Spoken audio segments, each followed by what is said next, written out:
Ito ay rated SPG, striktong patnubay at gabay ng magulang ang kailangan. Isang mapagpalang araw, mga kapamilya, makakarating sa mga gerero na nagtagumpay si Lucio sa kanyang misyon.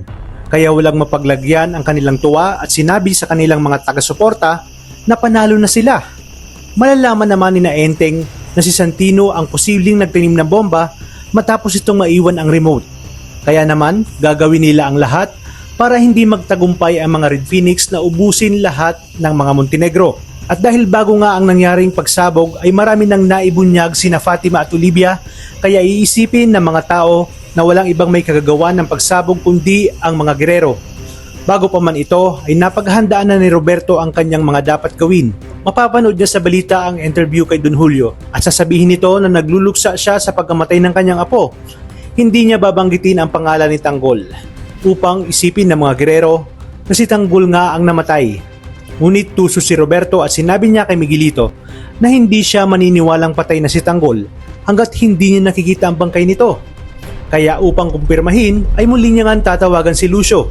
Sinabi ni Lucio, nakitang-kita niya kung paano tumilapon si Tanggol at dahil sa lakas ng pagsabog ay siguradong pinaglalamayan na ito. Dagdag pa niya na malamang nagkalasog-lasog na ang katawan nito dahil sa napakalakas na pagsabog. Sa kabilang banda, ligtas na si Tanggol at nagpapagaling at kagaya ng plano, walang dapat makaalam na buhay ito.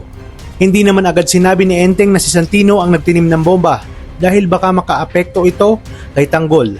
Maaga namang nagbunyi ang mga gerero at sa huling gabi bago ang eleksyon ay nagkaroon ng malaking pagtitipon sa kanilang mansyon para sa pagkapanalo umano ni Miguelito dahil kahit umano naiboto ng taong bayan si Tanggol.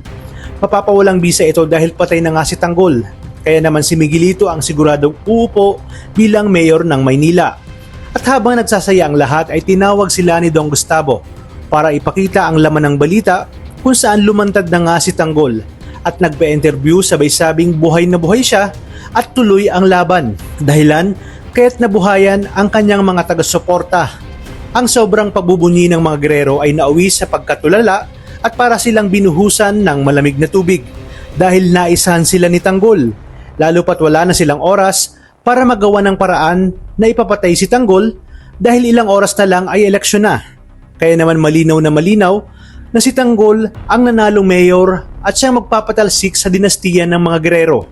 Ipinangako niya sa taong bayan na pagbabayarin niya ang mga gerero sa ginawa nito sa kanyang kapatid at sa pamilya ng mga namatayan.